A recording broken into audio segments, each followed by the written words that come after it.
Riesgo en zonas de montaña, laderas inestables y amenaza volcánica.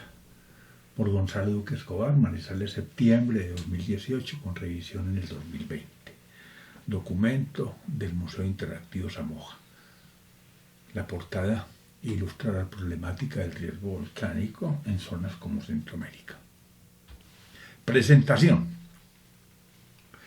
Las presentes notas relacionadas con la definición de riesgo y amenaza y la aplicación de estos conceptos para eventos como los relacionados con la inestabilidad de las vertientes y el vulcanismo pueden tener importancia para las comunidades de la región andina y en especial para interesados en la gestión del riesgo, la microzonificación y el planeamiento urbano.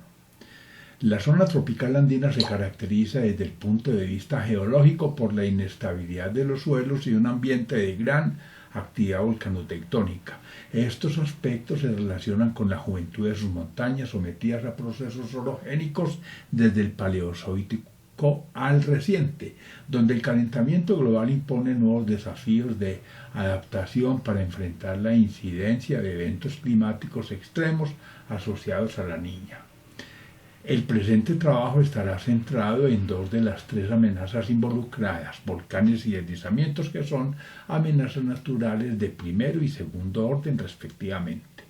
En Colombia el 70% de la población habita la zona andina y el 20% está sometida a riesgo por amenaza volcánica. Nuestros suelos de montaña, por la condición tropical del país, son fundamentalmente suelos residuales muy jóvenes, y esa consideración los hace merecedores de un tratamiento singular. Por la limitación del espacio he recurrido a esquemas simplificados, economizando el desarrollo de textos y comentarios y las notas explicativas en los cuadros y esquemas presentados. Imagen Colombia, Atlas del riesgo de la evaluación. Algunas definiciones. Es mucho más barato prevenir que curar. Veamos en costo la máxima. De la prevención al desastre hay un orden de diferencia y del desastre a su recuperación hay otro orden. Por lo tanto, de la prevención a la recuperación del desastre la diferencia es de dos órdenes. Riesgo, posibilidad de afectar significativamente las vidas o bienes a causa de un fenómeno dañino dentro de un periodo de tiempo y con una probabilidad determinada. Amenaza, evento o fenómeno perjudicial con un cierto nivel de magnitud y alcance espacial que tiene una probabilidad de ocurrencia significativa en un periodo de tiempo dado. La posibilidad será cualitativa si decimos que es alta o baja, y será cuantitativa si le asignamos al evento su frecuencia temporal. La relación entre amenaza y riesgo se establece por medio de la expresión riesgo igual a amenaza por vulnerabilidad, siendo la vulnerabilidad el factor de riesgo que tiene en cuenta la resistencia o fragilidad de las personas y de los bienes expuestos. Por lo tanto, vulnerabilidad igual a exposición dividido por resistencia, sustituyendo riesgo igual a amenaza por exposición dividido por resistencia. La vulnerabilidad puede ser física, cultural y socioeconómica. El riesgo puede ser directo o indirecto y de otros órdenes, según la amenaza sea natural, antropogénica o tecnológica. La amenaza depende del evento detonante y de su grado de susceptibilidad, como de la energía potencial que lo caracteriza, razón por la cual se puede escribir amenaza igual a detonante por susceptibilidad por potencial, sustituyendo riesgo igual a detonante por susceptibilidad por potencial por exposición dividido por resistencia. Eso significa que la gestión del riesgo, si se puede actuar sobre la amenaza, está bien, pero en volcanes y en sismos la cosa es complicada. Quedará trabajar sobre la vulnerabilidad. Y está el asunto de los deslizamientos. Bueno, sí se puede trabajar no solamente sobre la amenaza, sino también sobre la vulnerabilidad. Imagen, clasificación climática de Köppen en Colombia.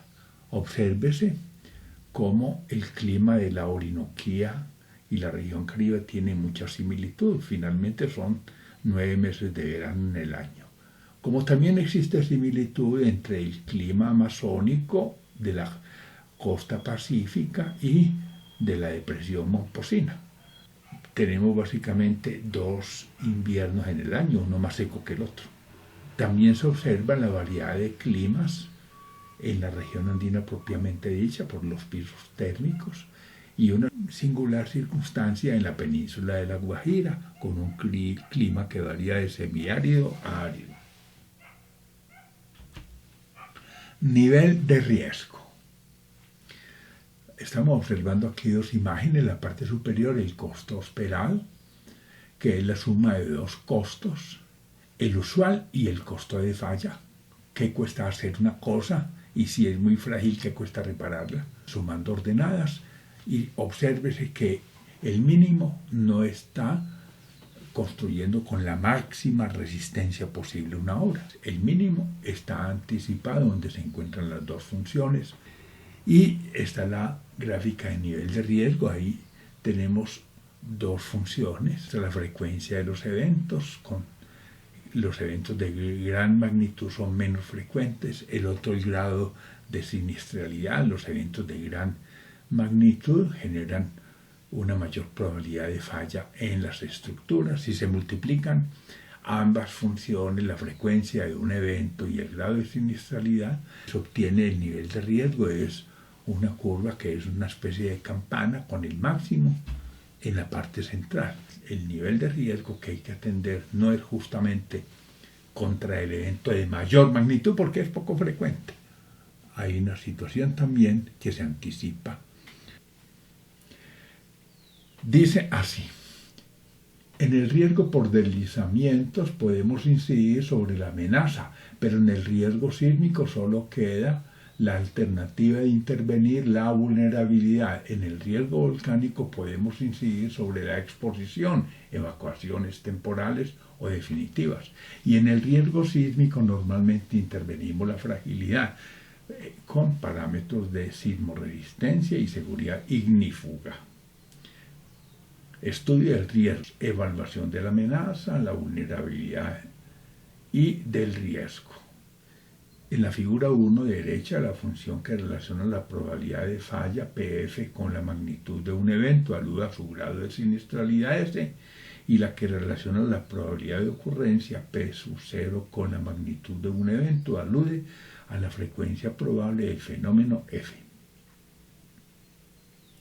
La primera función, S, expresa la curva de daños cuya pendiente es positiva, y la segunda función, F, la curva de ocurrencia cuya pendiente es negativa, ver parte de abajo.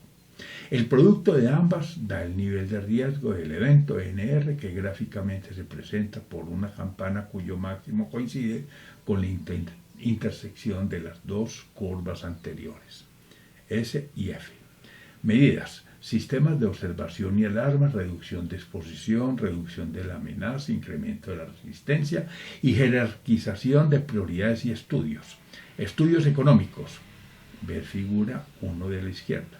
Análisis de las funciones de costo esperado CE, que es la curva del costo usual CU, y el costo de falla CF.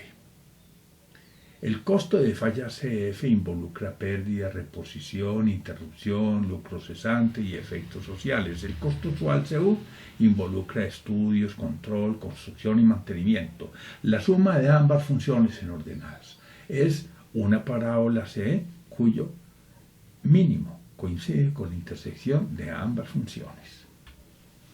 Amenazas naturales. Vemos en la imagen, en la parte superior, una falla típica de suelos friccionantes, que es de tipo translacional, y una falla típica de suelos cohesivos, que es una falla rotacional. En las imágenes del centro e inferior se muestra cómo se establece el factor de seguridad, tanto para el caso de suelos friccionantes o fallas translacionales, como de suelos cohesivos, donde la falla suele ser de tipo rotacional. La cohesión se opone al deslizamiento en la falla rotacional, mientras es la fricción, el coeficiente de fricción, el que se opone al desplazamiento de la masa en un suelo friccionante. Órdenes de las amenazas naturales. De primer orden tenemos los sismos, los huracanes, los volcanes y las lluvias.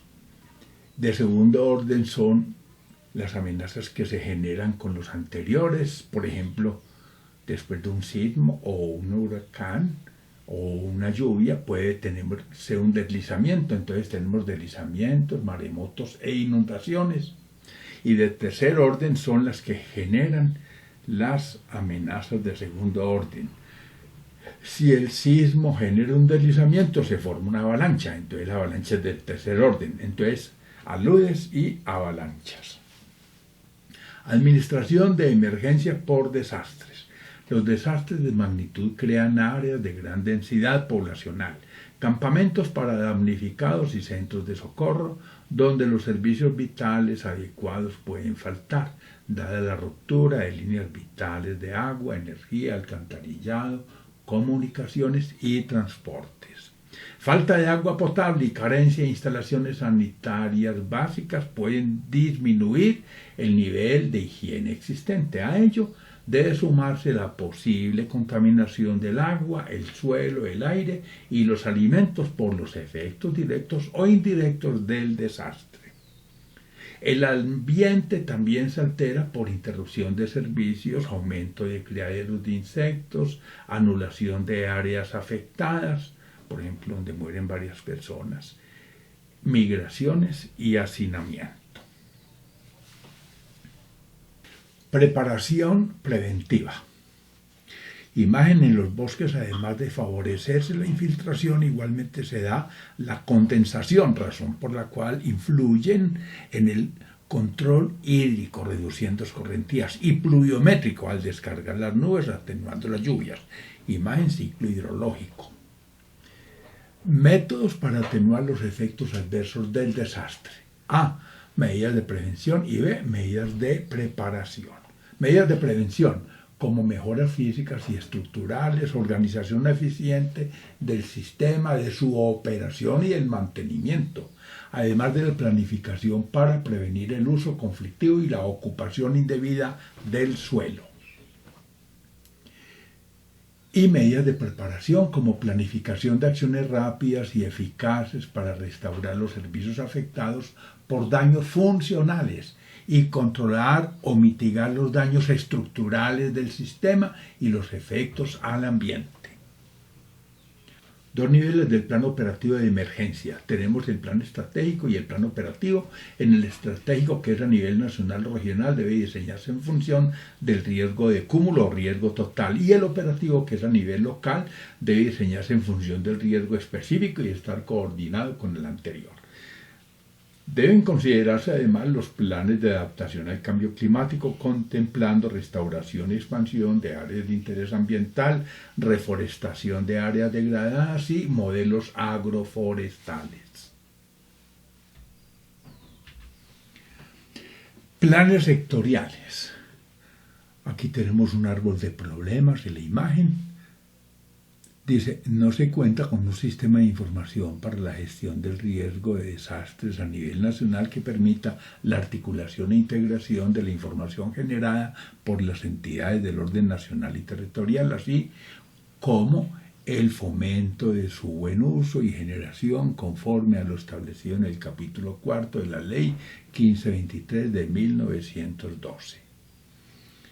Entonces, tenemos en la base desarticulación para el desarrollo y falta de apropiación y desconocimiento, lo que a su vez degenera en que no existe un modelo de operación para el desarrollo del Sistema Nacional de Información. Esas son las causas de la problemática. Y entonces, ¿cuáles son las consecuencias o efectos? Habría una deficiencia en la articulación de los sistemas de información de los actores de la gestión del riesgo, lo que se traduce en dos asuntos. Uno, la dificultad en la toma de decisiones por parte de los gestores y en acceso limitado a la información. entre los gestores del riesgo. Dice, comité de emergencias, ¿cuál es la responsabilidad? Tenemos análisis de vulnerabilidad del sistema, coordinación y comunicación con otras entidades de emergencia, contactos con proveedores de equipos, suministros, productos, insumos y servicios, desarrollo de tareas de prevención y de preparación, por ejemplo, obras y simulacros, hacer inventario y registro de recursos y entrenar al personal y articular el plan. En cuanto al análisis de vulnerabilidad, las etapas son primero la selección de una amenaza potencial a la cual se le asigna unas características. El segundo paso, identificar los componentes físicos y servicios auxiliares del sistema. Luego se hace la determinación de los efectos del evento sobre el sistema, luego se hace una estimación de la demanda de servicios básicos para el público, luego se determinan los componentes críticos y vulnerables de la amenaza, luego se amplían otros efectos indirectos derivados del mismo evento y finalmente se consolida la información en una evaluación final. Cuantificación del riesgo. La imagen riesgo en una tabla, ploteo en función del periodo TR de las amenazas y de la vida útil N de una obra, ambos expresados en años. Las obras suelen diseñarse con los valores en rojo, ver la diagonal de la tabla. La fórmula ICR igual a 1 menos la probabilidad de que no ocurra en n años un evento con un periodo de retorno R. El inverso del periodo de retorno es la probabilidad de que el evento ocurra. 1 menos que esa probabilidad es la probabilidad de que no ocurra, y en n años entonces se eleva a la n. Dice, en la fórmula R, riesgo de falla, TR, periodo de retorno de la amenaza, y N, vida útil de una obra, TR y N en años. La conclusión es que las obras se diseñan del lado de la falla, donde el riesgo es mayor del 50%, pues de lo contrario la ciudad no sería viable. Obsérvese los valores de la diagonal como fundamento, o el inverso del periodo de retorno, la probabilidad temporal del evento. Obsérvese el incremento del valor del riesgo de 0,63 a 0,98 para una obra con una vida útil N de 100 años, cuando el periodo de retorno TR de la amenaza cambia de 100 a 25 años. Es el caso de los eventos hidrogeológicos por el calentamiento global. Con el ploteo de valores se puede diferenciar el riesgo de corto y largo plazo, tendiendo a 1 al extenderse el tiempo, valor que equivale a la certeza de falla. Por encima de la diagonal predominan los valores mayores, pero ellos van creciendo hacia la derecha. Cuando la vida útil de la obra es de 1000 años, por ejemplo, para amenazas con un periodo de retorno bajo, siempre hay certeza de falla. Cambio climático como detonante. Imagen, escenario de cambio climático para Colombia al año 2100, según ILEAM 2015. En la parte superior tenemos las variaciones de la temperatura y en la parte inferior los cambios en precipitaciones. Hay una diferencia. Siempre en temperatura vamos a tener incrementos, mientras que en precipitaciones va a haber incrementos en algunas partes y pérdida de lluvias en otros lugares. Entonces, en temperaturas, las mayores temperaturas van a estar en el oriente colombiano, Orinoquía y Amazonía, al igual que en el andén del Pacífico y en el Caribe colombiano. Pero vamos a tener en temperaturas bajos incrementos en la región andina de Colombia, por ejemplo, en los sistemas cordilleranos y en la Sierra Nevada. Los valores máximos de temperatura también se van a registrar en el Valle del Magdalena y en menor proporción en el Valle del Cauca. Los incrementos podrían superar los 3 grados en la región de la Orinoquía y la Amazonía. Los 2,5 grados podrían estar en la región del Pacífico y en la cuenca del río Magdalena, al igual que en el Caribe colombiano. Ahora, en cuanto a precipitaciones, tenemos que va a haber un déficit de lluvias en la región Caribe y en la región amazónica, una situación realmente moderada en la Orinoquía y Amazonía restantes, al igual que en la parte norte de la región del Pacífico, específicamente en el Chocó biogeográfico, al igual que en la depresión Momposina. Pero vamos a tener los mayores incrementos hacia la zona del eje cafetero. Pero se podría hablar de incrementos importantes con valores del 30% y más en varias localidades de los piedemontes de las cordilleras de Colombia, sobre todo de la cordillera central y oriental. Los desastres que de forma sistemática abaten a Colombia hacen imperioso volver sobre las amenazas que afectan al país, en particular las relacionadas con los fenómenos climáticos y geodinámicos, y sobre las medidas a adoptar para hacerle frente a los riesgos conexos de conformidad con los escenarios modelados a lo largo del siglo XXI que entrega el IDEAM para Colombia, sus implicaciones y los retos para mitigar sus graves consecuencias sobre los ecosistemas pasan por la vulnerabilidad del territorio asociada a sus altos niveles de deforestación, fragmentación de los frágiles ecosistemas y modelo conflictivo de ocupación del territorio. De conformidad con los escenarios de cambio climático elaborados por el IDEAM para Colombia para el periodo 2011-2100 tenemos, si bien la temperatura media de Colombia es de 22,2 grados Celsius, no obstante esta se incrementará considerablemente en las regiones costeras de la Amazonía y del Orinoco y en el Valle del Magdalena y Andén Pacífico. Por ejemplo, para el final del siglo la media anual de la temperatura podrá ser de 30 grados Celsius en la región Caribe, situación que afectará el suministro de agua.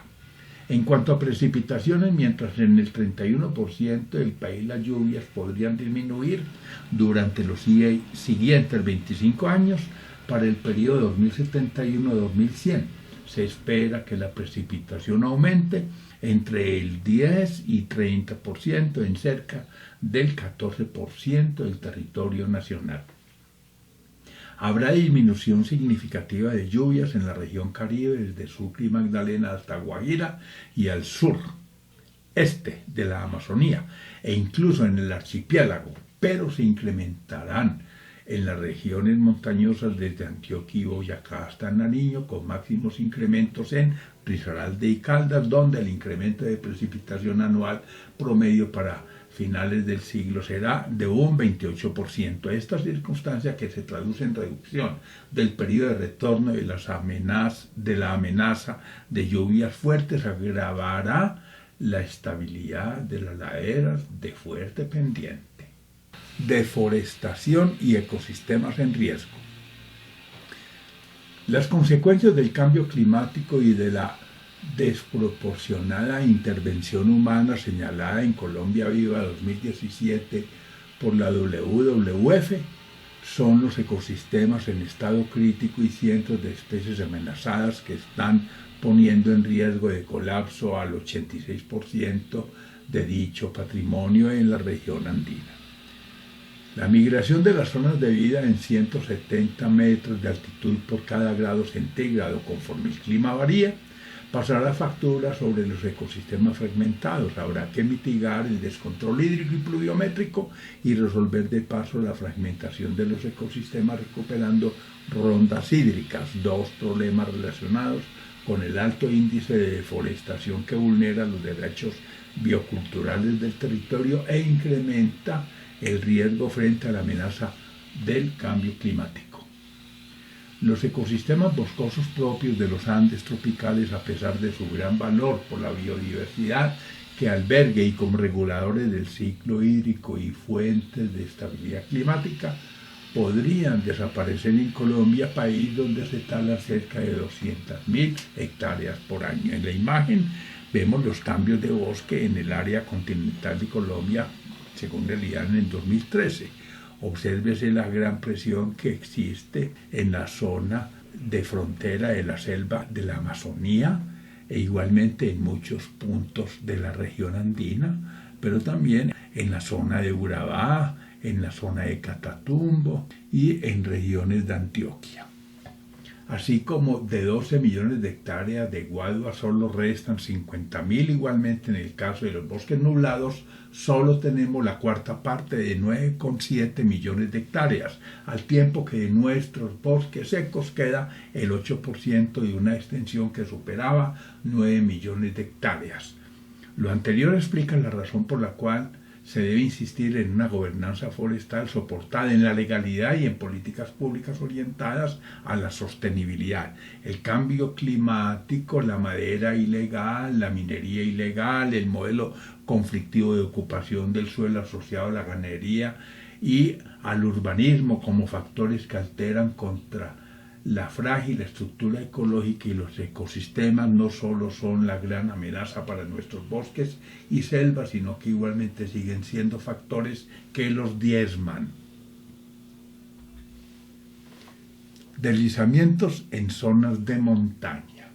En la imagen estamos viendo fallas en macizos rocosos, las fallas planares, las fallas circulares, dependiendo de suelos friccionantes o cohesivos, fallas en cuña cuando se juntan diaclasas desfavorablemente, de pandeo y pateo también por circunstancias similares, fallas de volteo y caída de bloques.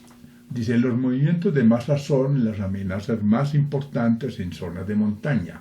Los daños a bienes y pérdida de vida se relacionan aquí con la inestabilidad de las vertientes, deslizamientos, derrumbes, flujos, etc. El movimiento de masas ocurre cuando el esfuerzo cortante supera la resistencia al corte del suelo. Esto ocurre al incrementarse el esfuerzo cortante, por ejemplo, en caso de sismos, y B, al caer la resistencia al corte del suelo, con la saturación de los suelos.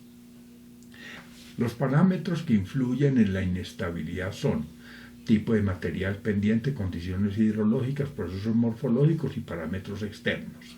Tipo de material: roca, capa alterada y cobertura. Pendiente: el gradiente, la forma y la longitud. Condiciones hidrológicas: infiltración, permeabilidad, nivel freático, cantidad de agua.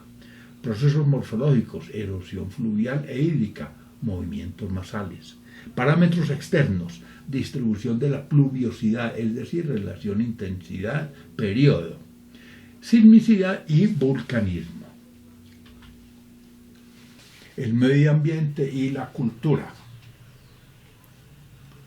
En la imagen vemos cómo el medio ambiente surge de la interacción de dos sistemas muy complejos, el natural y el sistema social o humano.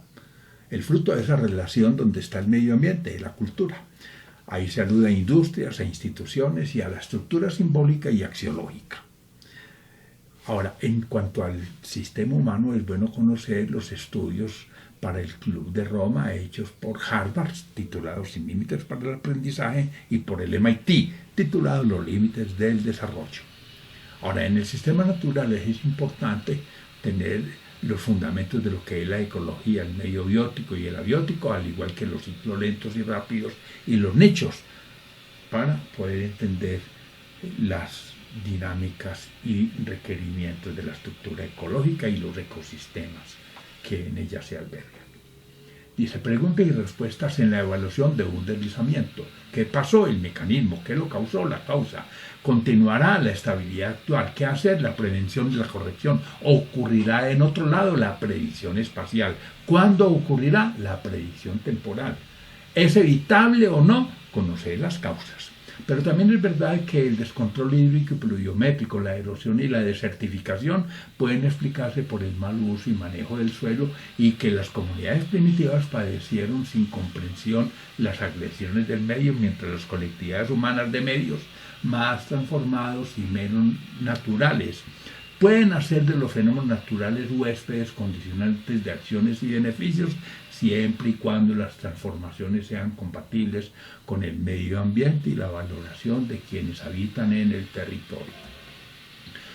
Observando así esa relación existente entre cultura y medio ambiente, para aplicarla a zonas andinas debemos admitir que si algunas comunidades de medios fundamentalmente naturales están en la fase de recolección de información, las de otras regiones más intervenidas la procesan o simplemente hacen uso de procesos desarrollados para medios exógenos. La clave estaría en la adaptación de ese conocimiento. Etapas de la evaluación. En la imagen vemos los desastres antes, durante y después, según Castillo, en monografías. Cuando hablamos de el antes, es la prevención, la mitigación, la preparación y la fase de alerta. El durante es la respuesta durante la emergencia. Y el después es la rehabilitación, la reconstrucción, la recuperación del desastre. Etapas de la evaluación. 1. Secuencia de eventos, testigos, instrumentos, mecanismos, volumen, energía, causas y signos de un deslizamiento. 2. Condiciones ambientales, averiguar las causas y hacer estimativos espaciotemporales, utilizar datos meteorológicos, sismológicos y registrar si se dieron cambios previos en áreas aledañas como construcciones, riegos, explosiones, deforestación, roturas de líneas con líquidos, sobrecargas, interrupción de drenaje o cultivos. 3. La inspección detallada de morfología y estado de las áreas aledañas y el deslizamiento. Por ejemplo, grietas, flujos de agua, obras, edificaciones, cultivos. 4. Análisis adicional. 5. Un plan de instrumentación, manejo y control según obras decididas. Y 6. Abandono del sitio y evaluación de las consecuencias. En cuanto a las causas y medidas, hay causas intrínsecas, detonantes y contribuyentes. Las causas intrínsecas suelen ser naturales y se relacionan con el agua subterránea, el material, la tectónica, la topografía abrupta, etc. Los detonantes de los deslizamientos pueden ser naturales como la lluvia, el sismo, la erosión, o artificiales como cortes, deforestación, etc. Y las causas contribuyentes similares a las causas detonantes, pero que simplemente anticipan el evento. Las medidas pueden ser preventivas o de tipo correctivo. Clases de riesgo. Hay riesgos evitables, controlables, incontrolables y riesgos aceptables. Los evitables según su origen o consecuencia. Los riesgos controlables depende del evento predecible o efecto atenuable. El riesgo incontrolable es no predecible, se habla de evaluable o solucionable. Y los riesgos aceptables diferencian entre el mayor nivel de riesgo y la máxima previsión. Factores y alternativas. Bueno, en la imagen tenemos Colombia, la vulnerabilidad climática. Obsérvese que es baja la vulnerabilidad no solamente en la Amazonía, sino también en Antioquia, pero que es grave en regiones no solamente como el distrito, sino también en la zona de Córdoba y de Magdalena. Hablamos de una vulnerabilidad muy alta, que también es preocupante, en el caso del Huila, de Santander, de Boyacá, de Arauca y de La Guajira. En el eje cafetero vemos las tres circunstancias. Una vulnerabilidad muy alta en el Quindío, una vulnerabilidad simplemente alta en el caso de Risaralda y una vulnerabilidad media para Caldas. A la derecha vemos el mapa de amenazas sísmicas en Colombia. La amenaza alta coge el margen llanero, el Chocó biogeográfico y parte de Caldas, todo Risaralda, el Quindío y desde aquí hasta Nariño.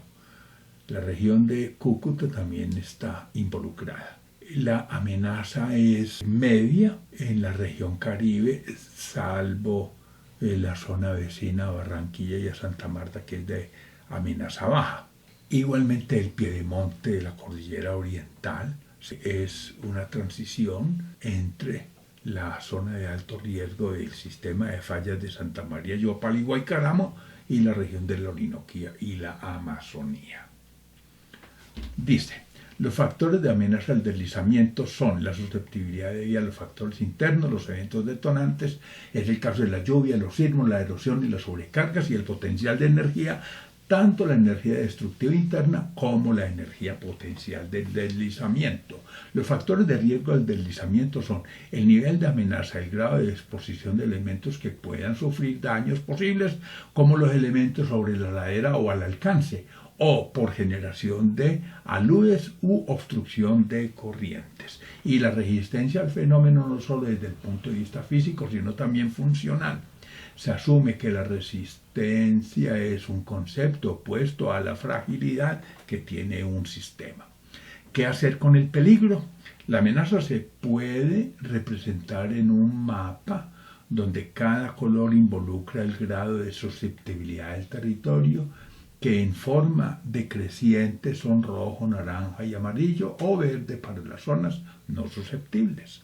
Si se alude al peligro o amenaza, debemos reconocer su existencia, evaluar la capacidad de manejo, estimar su probabilidad de ocurrencia, evaluar eventuales efectos y tomar la decisión de aceptarlo o no.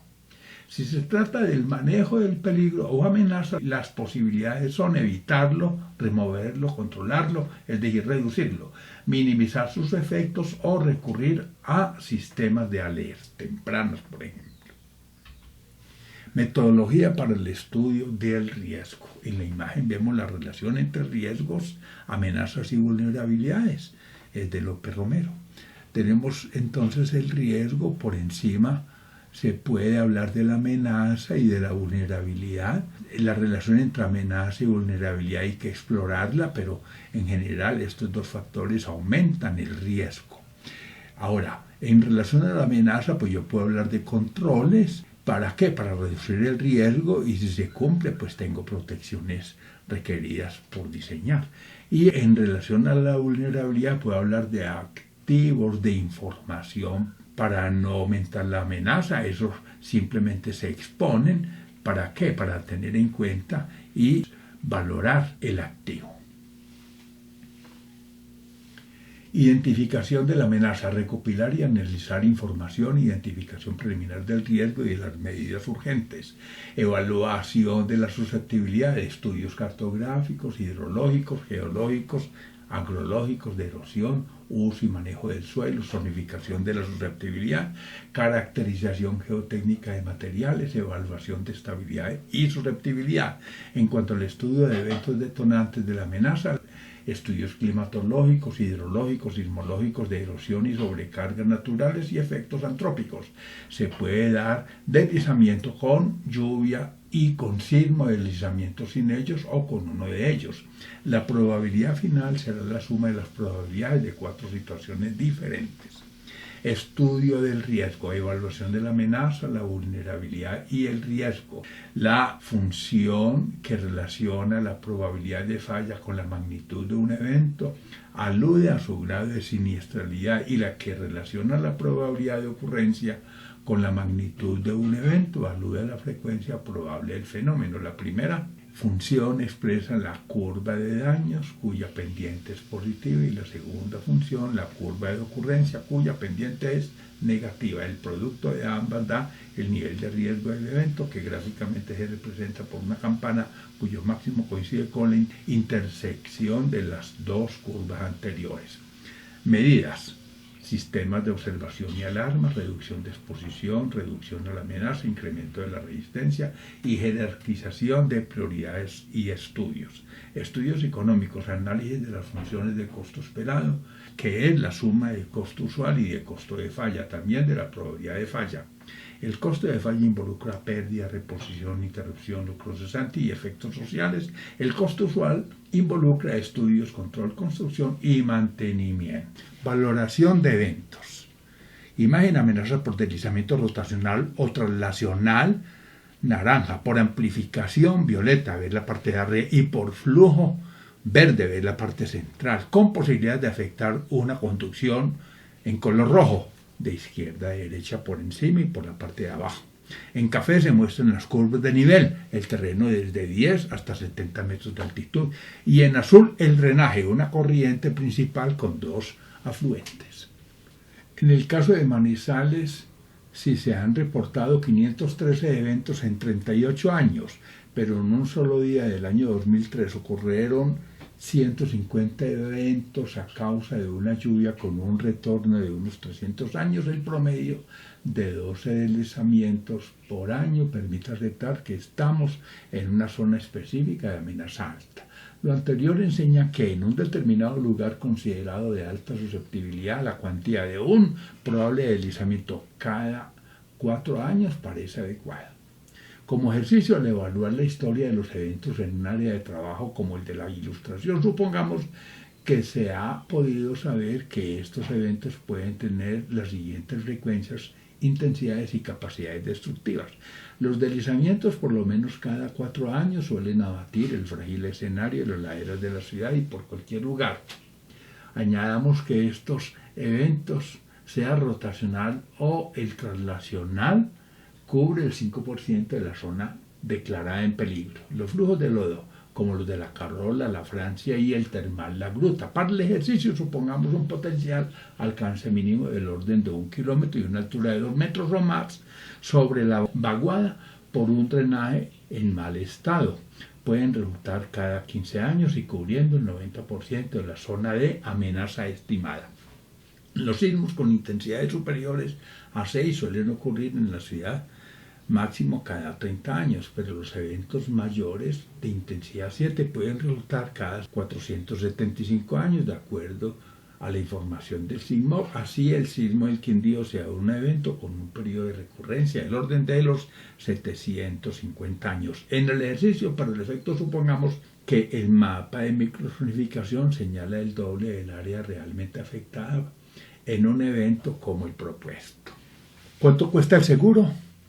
La imagen del plan de gestión de riesgo del desastre para instituciones educativas del Perú muestra que el plan de gestión del riesgo contempla un plan de contingencia con acciones de respuesta y rehabilitación, indicando lo que se hará en caso de una emergencia.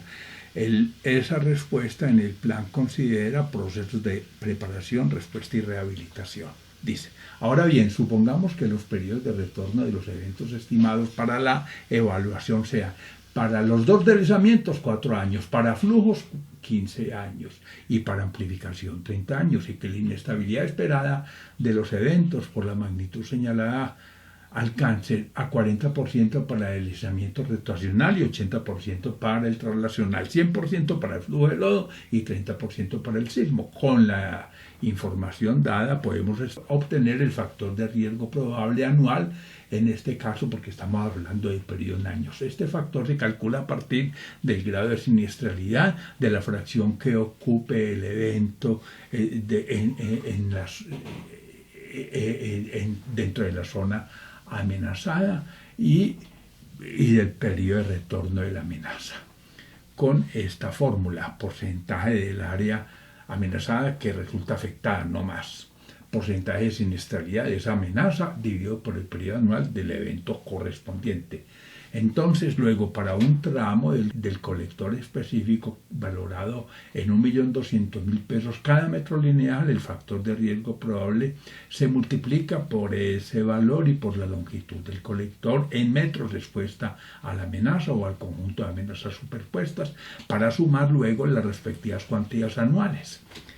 Eso sería la prima técnica de seguro, factor de riesgo. Entonces, 0.05 por 0.4, que es la siniestralidad, dividido por 4, y 0.05 por 0.8, que es la siniestralidad, dividido por 4, ahí van los 2 deslizamientos. Viene el flujo, que es 0.9 por 1, que es la siniestralidad, dividido por 15 años, que es el periodo de retorno, y 0.5 por 0.3 dividido por 30, que es el periodo de los sismos, igual a 0,08. El inverso de ese factor, es decir, de 0,08 da 12,5, que es el número de años en el cual se salva el valor del bien. Como hemos hablado de 70 metros de conducción expuesta en la prima técnica anual o aporte económico neto por año, y que no cubre el administración imprevisto y utilidades, porque estamos hablando solamente de prima técnica, me va a dar a mí la prima técnica anual, es el factor de riesgo por el valor del bien y por la longitud expuesta, cuantía que equivale a 0.08 por 1,2 millones metro lineal y por 60 metros de tubería, Total, 5.760 pesos anuales. Y el riesgo de cúmulo, la suma de los riesgos de todos los elementos amenazados del sistema, cada uno de ellos con un riesgo específico diferente según los diferentes grados de exposición y características de la amenaza. Riesgo y amenaza volcánica. Imagen, eventos de las amenazas volcánicas. Vemos los flujos de lodo, los flujos piroclásticos, que son nubes ardientes, la ceniza que cae de la pluma eruptiva con la dirección del viento, en este caso condicionando la dirección en donde se deben hacer las operaciones de socorro y salvamento, porque la ceniza las perjudica. Además, la lluvia ácida y la probabilidad de que surjan domos lábicos, a veces explotan. Además, el evento sísmico, que tiene un área generalmente estrecha de ocurrencia, porque las magnitudes no son muy altas y es de tipo muy superficial. Dice, principales riesgos volcánicos en zonas de montaña. En zonas de montaña de ambiente andino, los principales riesgos volcánicos se relacionan con lahares más grandes cuando hay hielo, pero volcanes que no tengan hielo también pueden generar lahares cuando hablamos de volcanes que producen mucha ceniza volcánica, como son los volcanes andinos. Flujos piroclásticos son las nubes ardientes. Eso depende del tipo de columna eruptiva. Las columnas eruptivas de magmas explosivos de coeficiente intermedio bajo, como el Ruiz, son predominantemente verticales, mientras que en el caso de Cerro Bravo y Machín, las plumas eruptivas, al igual que el Huila, como el magma más explosivo, son de colapsos, y las áreas que se afectan pueden ser el doble de las que normalmente afectan los volcanes como el Ruiz y el Tolima o Santa Isabel. Tenemos también la caída de ceniza, que está condicionada por la dirección del viento. En el caso nuestro, los vientos en temporadas de verano, después de los solsticios, van hacia el oriente, y en temporadas de invierno y después de los equinoccios, las lluvias van al nor-noreste. Dice, lahares. Las máximas alturas son de 50 metros sobre los cauces antes de llegar los ríos a los valles de salida. No obstante, por la frecuencia, las alturas a considerar con riesgo son 10 y 30 metros según el mejor o el peor de los casos posibles y probables. Blast y flujos piroclásticos en general. Estos eventos menos probables, pero igualmente contundentes, exigirán a largo plazo reestudiar y de manera integral alternativas de ruta, y a corto o mediano plazo prever la seguridad de operadores.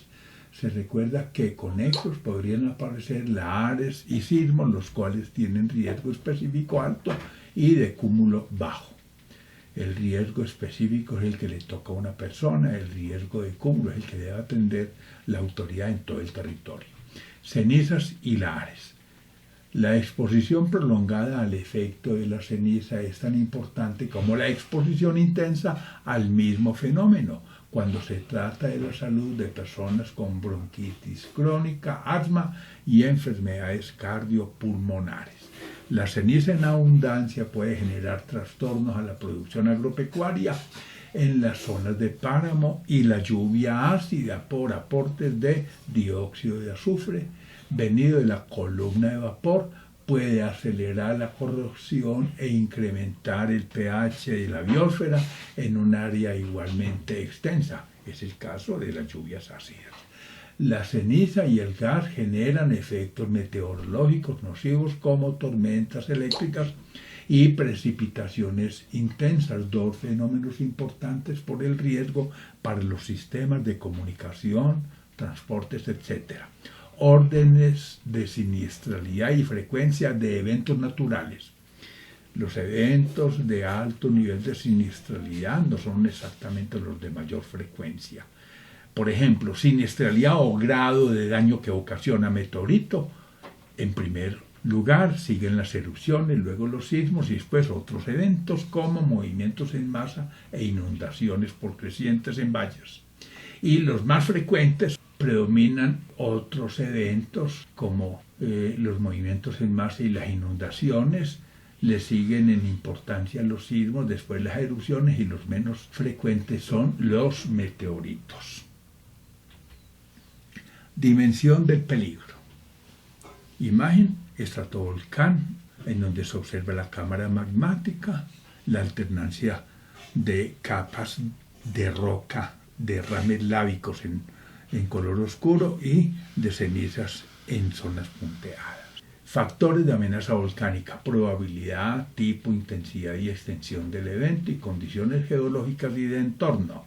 Factores de riesgo volcánico: el nivel de amenaza, medidas de protección, grado de vulnerabilidad, vida y bienes expuestos. Factores que definen el estilo eruptivo de un volcán: características de la cámara y del magma, contactos magmático-hidrotermales, estructura y morfología del volcán, intensidad de los procesos exógenos y endógenos.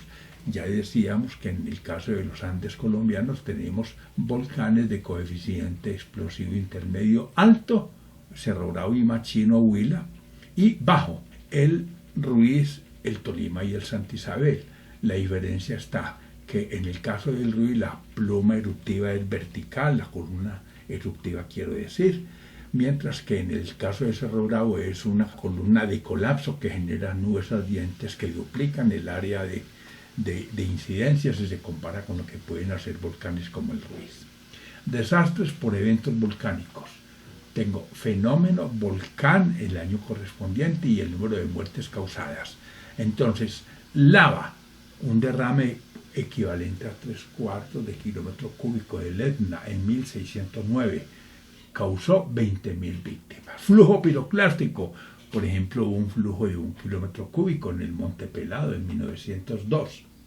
En las Antillas causó 30.000 víctimas. La AR, 1/10 de kilómetro cúbico en el caso del Ruiz, 1985, ocasionó 23.000 víctimas en Armero y 2.000 más por el lado de Chinchiná y Mariquita.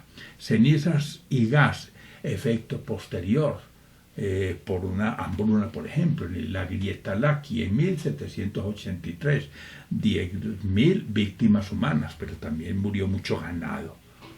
Consideraciones para el riesgo volcánico. La previsión a corto plazo es lo que se relaciona con el proceso magmático, donde se habla de monitoreo volcánico y tener un modelo eruptivo. Ese modelo eruptivo lo expresa entonces también el mapa de amenazas. Y la previsión general, el mapa de riesgos, donde aparece también la historia y la prehistoria eruptiva y la evolución e historia estructural del volcán. En el caso del Ruiz ha tenido 3 periodos importantes, uno de grandes derrames de lavas, después otro de destrucción y reconstrucción del edificio volcánico con grandes nubes ardientes, depósitos de ignimbritas, y después esos de 500.000 años, y después en los últimos 200.000 años un periodo moderado de actividad volcánica. Riesgo local y total.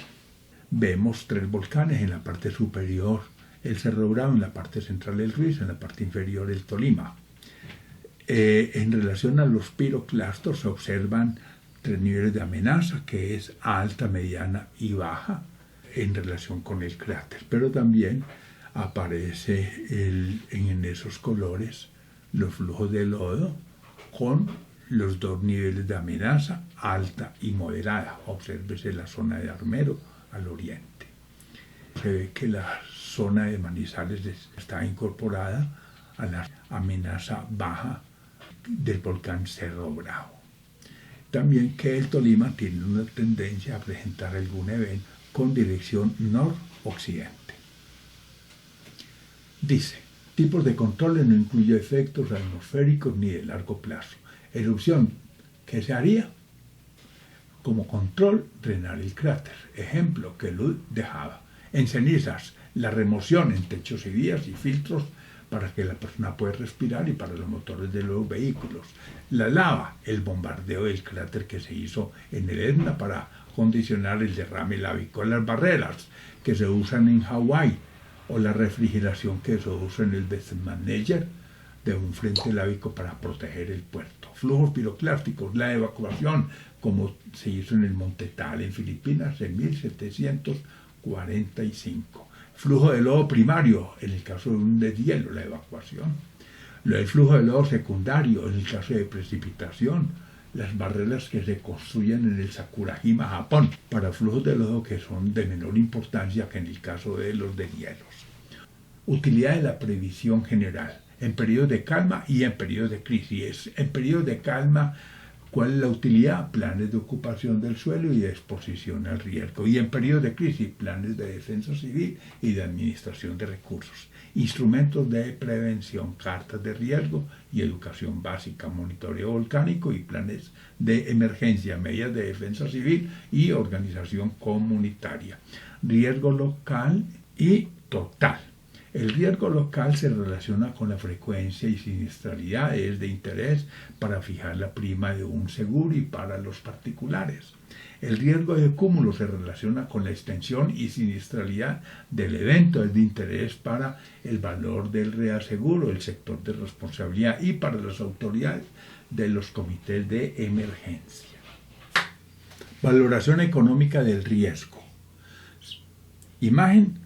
Puede calcularse el seguro de un bien amenazado. Por ejemplo, asumamos que el área de un volcán afectado por un solo evento de cenizas NN es el 30% del área potencialmente amenazada para un evento típico con un determinado periodo de retorno y su grado de siniestralidad disminuye con los espesores señalados, 2 metros, 1 metro y medio metro. Igualmente, se pueden considerar los efectos de los flujos de lodo en el drenaje A, B, C y D.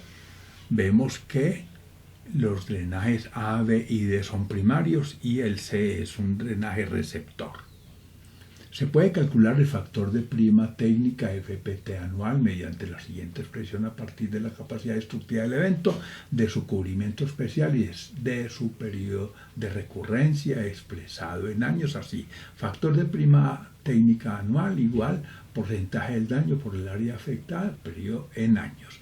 Categorías de los métodos defensivos, barreras y construcciones resistentes, sistemas de alarmas y control, refugios para eventos sorpresivos, zona de evacuación en caso de pronóstico anticipado. Construcción y planificación en zonas de riesgo, uso restrictivo del suelo, inmovilidad de bienes, seguridad ignífuga e inclinación de techos, resistencia mecánica y disipadores de energía. Seguros de riesgo por erupción. Hay varios criterios, por ejemplo, criterio de asegurabilidad, cálculo de prima, riesgo local, sector de responsabilidad para el riesgo de cúmulo o riesgo total. Alcance de la cobertura, tipo de cobertura, participación del asegurado, límite de indemnización, exclusión de riesgos específicos. Y tenemos la tasación de riesgo, prima de recargo de incertidumbre, zonificación según la probabilidad, distribución y nivel de amenazas. Vemos aquí en una tabla la frecuencia, daño y extensión de eventos. En fenómenos tenemos terremoto, varios eventos volcánicos, 2 tipos de inundaciones, deslizamientos y otros como huracanes, la niña y el niño y los incendios forestales. La primera columna para ellos muestra la frecuencia por siglo, por ejemplo en terremotos 300 años, los flujos de lava de 10 a 100 veces, las cenizas volcánicas de 1 a 5, los flujos piroclásticos igual, los flujos de lodo de 1 a 10 veces por siglo, la erupción lateral o blast 1 a 3 veces, mientras que los gases volcánicos de 1 a 5 veces. Ahora, para los eventos volcánicos y para los sismos tenemos el grado de siniestralidad, mientras en los sismos varía del 20 al 50%, los flujos de lava, la siniestralidad o grado de daño que hacen varía del 20 al 100%, las cenizas volcánicas menos del 10%, los flujos piroclásticos del 70 al 100%, los flujos de lodo del 50 al 100%, la erupción lateral del 70 al 100% y los gases volcánicos solamente el 1%. Ahora, los deslizamientos de tierra que pueden ser de 500 a 10.000 por siglo, la siniestralidad es del 50 al 100%. Hay otro concepto en la última columna que es el área afectada. Los terremotos, 500 kilómetros cuadrados, las cenizas volcánicas hasta casi 1 millón de kilómetros cuadrados y los flujos piroclásticos, que son las nubes ardientes, hasta 10 kilómetros cuadrados. En el caso de los deslizamientos de tierra, cuya siniestralidad vimos era del 50 al 100%, de 1 a 5 kilómetros cuadrados de extensión. Riesgo específico y de cúmulo. Tenemos aquí, para los mismos fenómenos, si hay o no posibilidad de control y el riesgo local y el riesgo de cúmulo. En cuanto a posibles controles, sí se puede dar en flujos de lava volcánica, pero hay dudas en los flujos de lodo volcánico, al igual que en los gases volcánicos. En el caso de deslizamientos, sí se pueden controlar. Ahora, en cuanto al riesgo local, un riesgo muy alto es el caso de un flujo de lodo. Tiene, por ejemplo, un nivel 2, mucho más grave todavía lo que es el flujo de lava volcánica. En los flujos piroclásticos, el riesgo local es reducido. De pronto la gente cree que el volcán revienta para el lado del Tolima o que la nube ardiente va para allá y no para el lado de Manizales. Entonces viene, en el caso de los deslizamientos, que el riesgo local o específico es importante, tiene un nivel 2, similar a los flujos de lodo volcánico. El riesgo de cúmulo, que es el que interesa al gobierno, en el caso de los deslizamientos, que para la gente es bajito, para el gobierno es relativamente bajo el interés. Al igual ocurre con los flujos de lodo, que para la gente es una cosa importante, para el gobierno es relativamente bajo el interés. Es también bajo el interés en el gobierno para eventos como los flujos de lava y la ceniza volcánica. El flujo de lava, que es muy alto para una persona. El dónde y cuándo vamos a ver en Colombia.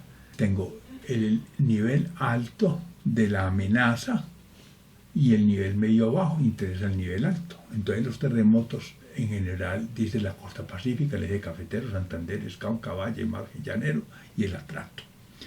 En cenizas volcánicas, en flujos de lodo volcánico y en gases volcánicos, pues las zonas donde hay complejos volcánicos están el del Huila, están el de Nariño y están el complejo Ruiz Tolima. Ahí están concentradas las zonas donde tenemos nosotros preocupación. El dónde y cómo continuamos acá. En el caso de los deslizamientos, dice que todos los departamentos andinos tienen preocupación por un nivel alto de ocurrencia de deslizamientos. En inundaciones ya es otra cosa distinta.